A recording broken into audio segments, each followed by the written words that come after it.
ఏదో తూతు మంత్రంగా. కేంద్రంలో అధికారంలో కాంగ్రెస్ ఉంది, మహారాష్ట్రలో కాంగ్రెస్ అధికారంలో ఉన్నప్పటికీ కూడా 2 రాష్ట్రాల మధ్య చర్చలు జరిపి సరైనటువంటి రీతిలో ప్రాజెక్టు నిర్మాణం చేయలేక కేవలం కాల్వలు తవ్వడానికి మొదలు ఇచ్చినటువంటి 17,000 కోట్ల ఎస్టిమేషన్ ని ఒక తట్టెడు మట్టి తీయకుండా 40,000 కోట్లకు పెంచి 10% మొబిలైజేషన్ అడ్వాన్స్ పెట్టి కాంగ్రెస్ జేబులు నింపింది కాంగ్రెస్ ప్రభుత్వం.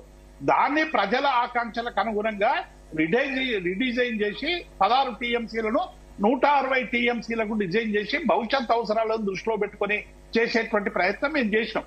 రెండవది కూడా నేను ఏమంటున్నా, ఇవాళ బంకచర్లకు సంబంధించినటువంటి అంశంలో ఇవాళ డెఫినెట్ గా బంకచర్ల వల్ల ఇంతకుముందు పెద్దలు వెంకటరమణ గారు చెప్పినట్టు ఇవాళ నికర జలాలకు వరద జలాలతో ముడిపట్టి ఎవరు కూడా ప్రాజెక్టులు కట్టరండి. నికర జలాలకు సంబంధించినటువంటి అంశం మీద ఇవాళ నికర జలాల్లో కేటాయింపులో అన్యాయం జరిగిందని దశాబ్దాల కాలంగా తెలంగాణ అనేక సందర్భాల్లో చెప్పింది. అంతకుముందు విద్యాసాగర్ రావు గాని, నిపుణులు గాని, ప్రభుత్వాలు గాని అన్ని కూడా మేము కూడా 299 టీఎంసీలకు సంబంధించి ఇది కేవలం అందులోనే అపెక్స్ కౌన్సిల్ లోనే మేము చాలా స్పష్టంగా చెప్పినాం. 299 టీఎంసీలు కాదు, మాకు రావాల్సింది 712 టీఎంసీల పైగా ఉంది. మాకు ప్రత్యేకమైనటువంటి బోర్డు వేసి మాకు కేటాయించాలంటే మొదలు మీరు కోర్టులో ఉపసంహరించుకోండి, మేము దాన్ని ప్రయత్నం చేస్తామని చెప్పి కేంద్రం చెప్పిన తర్వాత దాన్ని మానుకున్నటువంటి విషయం వెంకటరమణ గారికి కూడా తెలుసు. నేను ఏమంటున్నా, ఇప్పుడు జరగాల్సిందేంది, గోదావరి మీద బోర్డు వచ్చేటువంటి అవకాశం ఉంది.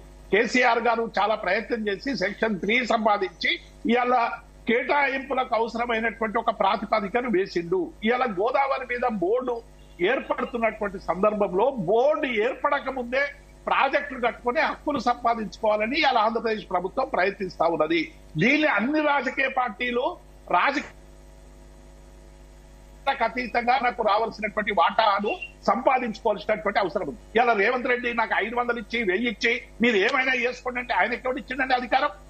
ఇలా డెఫినెట్ గా ఇలా 700కు పైగా టీఎంసీలు మనకు అక్కడ నికర జలాలు రావాల్సినటువంటి అవసరం ఉంది. గోదావరిలో బోర్డు వేసిన తర్వాత డెఫినెట్ గా ఇప్పుడు ఉన్నటువంటి 1000 కంటే కూడా ఎక్కువ వచ్చేటువంటి అవకాశం ఉంది. ఏవైనా వరద జలాల్లోకి పోతే వరద జలాల్లో కూడా ఇప్పుడు రేపు ఛత్తీస్గఢ్ కట్టుకుంటది, మహారాష్ట్ర కట్టుకుంటది, ఇంకెవరో కట్టుకుంటారు. ఇప్పుడు ఉన్నటువంటి ఫ్లో రేపు ఉండకపోవచ్చు. కాబట్టి నికర జలాల ఆధారంగా ఈ కేటాయింపులు చేసి మేము వరద జలాలు సముద్రంలో పోతున్నాయి కట్టుకుంటాము అనే బహానా పేరు చెప్పి ఇలా హయ్యర్ రిపేరియన్ రైట్స్ ను దెబ్బతీసేటువంటి విధంగా ఇవాళ ఆంధ్రప్రదేశ్ ప్రభుత్వం ప్రయత్నం చేస్తా ఉంది. ఇవాళ పర్యావరణానికి సంబంధించినటువంటి వెనక్కి తిప్పిన ఇవాళ కేంద్ర ప్రభుత్వం చాలా స్పష్టంగా దీని మీద దృష్టి పెట్టాల్సినటువంటి అవసరం ఉంది. ఇవాళ ఇటు రాష్ట్ర ప్రభుత్వం కానీ, బీఆర్ఎస్ కానీ, మిగతా ఇంజనీర్లందరూ కూడా ఇవాళ అనేక విషయాలు చెప్తా ఉన్నారు ఇందులో జరిగినటువంటి అన్యాయం మీద.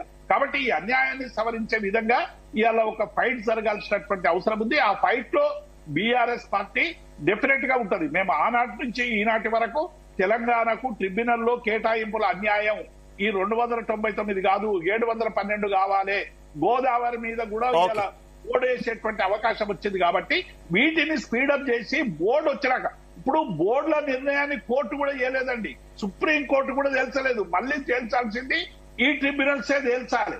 కాబట్టి డెఫినెట్ గా ట్రిబ్యునల్ దగ్గర మన సరైనటువంటి వాదనలు వినిపించి దీన్ని చేసుకోవాలి తప్ప ఏదో రేపు రాజకీయంగా చంద్రబాబు నాయుడు